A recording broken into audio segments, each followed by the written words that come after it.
Hello everyone, and welcome to the Society of Thoracic Surgeons 8 and 8 series, providing you with quick informational updates covering relevant topics over 8 slides in 8 minutes.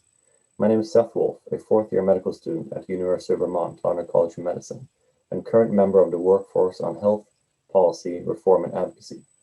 And today I'll be providing insight into the STS Government Relations and our grassroots advocacy efforts. So what is grassroots advocacy? For our purpose, it is loosely defined as ground-up support.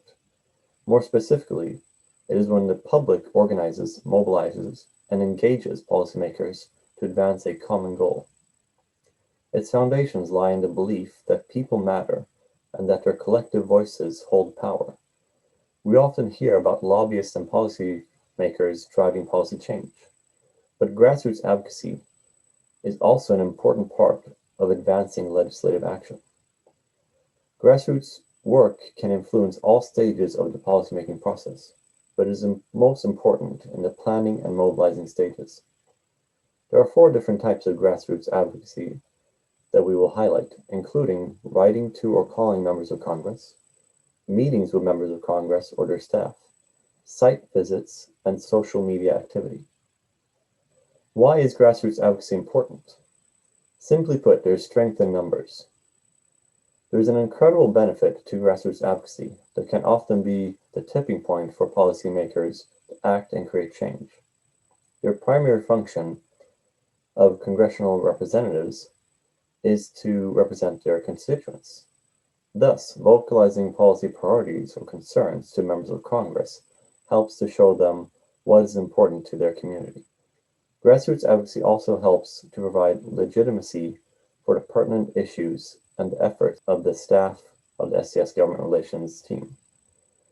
When we convey to members of Congress that an issue is important to their constituents, we want to be able to actually show them that their constituency believes it is important. This is why your help can be so impactful when it comes to policy change. Let's go back to the types of grassroots activities mentioned previously. I want to highlight the importance of each type of activity in affecting change. First, writing or calling your members of Congress can be one of the easiest ways to get involved. You may have noticed messages from the STS urging you to contact your members of Congress. These action alerts, as we call them, provide a simple way for us to convey a unified message en masse. STS staff will have already carefully curated letters from members of Congress, so all you have to do as an STS member is log into our system, enter some general information, and agree to send a message to your representatives. The goal here is to increase the number of people reaching out to the representatives, so that there is a noticeable change in correspondence. The second method that is widely used is constituent meetings with members of Congress or their staff. Meetings are at the heart of congressional activity and give members an opportunity to share their story and leave a lasting impression. An example of this on a larger scale is when groups have fly-ins or lobby days, where they bring a large group of members to meet with their representatives on Capitol Hill. It is important to note that you should never discount meetings with staff. While there are many benefits to meet directly with your representative, there can be an equal number of benefits to meeting with their staff, including more time to discuss issues in depth. A third type of grassroots activity includes site visits, where members of Congress or their staff attend tours or demonstrations. It can leave a lasting impression. It also provides representatives and their staff a chance to put themselves in the shoes of our STS members. There tends to be an increased interest in site visits when it relates to the medical field, which is great for STS. The time and efforts of a site visit is almost always worth it. The last type of grassroots activity we would like to discuss is social media. Social media has become an essential tool in advocacy, especially as members of Congress have embraced platforms like Facebook and Twitter. Simply by sharing a post from your STS advocacy account can aid in adding to the numbers and help to draw attention to our issues. Engaging with social media posts from STS advocacy requires little time and is quite simply put something that can lead to a large reward. So why should you get involved? If you do not advocate for yourself or for your specialty, someone else will get that benefit. The actions of Congress, or inaction in many cases, will have large effects on our practices and for our patients. The only way to truly ensure that your interests are protected is to get involved and show Congress that issues that matter to the STS members, their colleagues, and their patients should be addressed.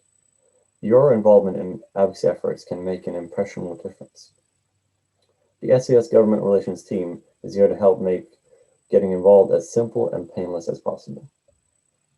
From residents to experienced surgeons, advocacy is for everyone. In every avenue of cardiothoracic surgery, there is something that is being affected by the actions of Congress. It is also important to mention that you do not need to be highly informed on policy issues to come and advocate for STS.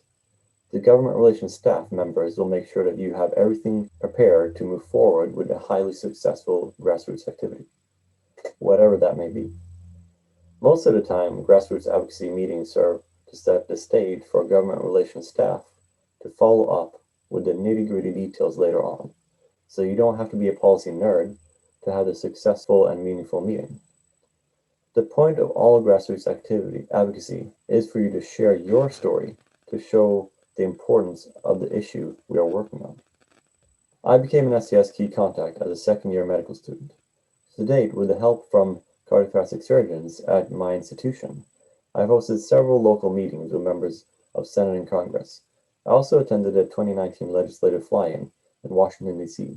Becoming involved with advocacy has been a fantastic avenue to fight for the rights of the patients I hope to one day serve, and to strengthen the field of cardiothoracic surgery. Recent health policy accomplishments include passing of Tobacco 21, which increased the national legal age of tobacco sale to 21, while ongoing efforts include addressing the looming physician shortage with legislation such as the Resident Physician Shortage Reduction Act. So how can you get started? The best way to begin to get involved with STS advocacy is to join the Key Contact Program. The Key Contact Program provides a way for STS members to join a dedicated advocacy group and stay informed with regular updates from the STS Government Relations Office. Through the program, you will receive exclusive opportunities to become more involved in our advocacy efforts, including opportunities to meet with legislators. Key contacts are able to build lasting relationships with legislators and become champions of our issues in Congress. Through the Key Contact Program, STS members are able to ensure that cardiothoracic surgeons have a voice in Congress. We highly encourage all STS members to become members of the Key Contact Program. The more members we have, the more advocacy efforts can be leveraged to influence Congress and secure a positive outcome for the specialty. The Government Relations team is here to help you. Please feel free to reach out to them at any time at advocacy@sts.org. Thank you for taking these 8 minutes to learn about grassroots advocacy and the importance of getting involved. We hope that all of you will consider doing your part to secure positive outcomes for cardiothoracic surgery and your patients. Thank you.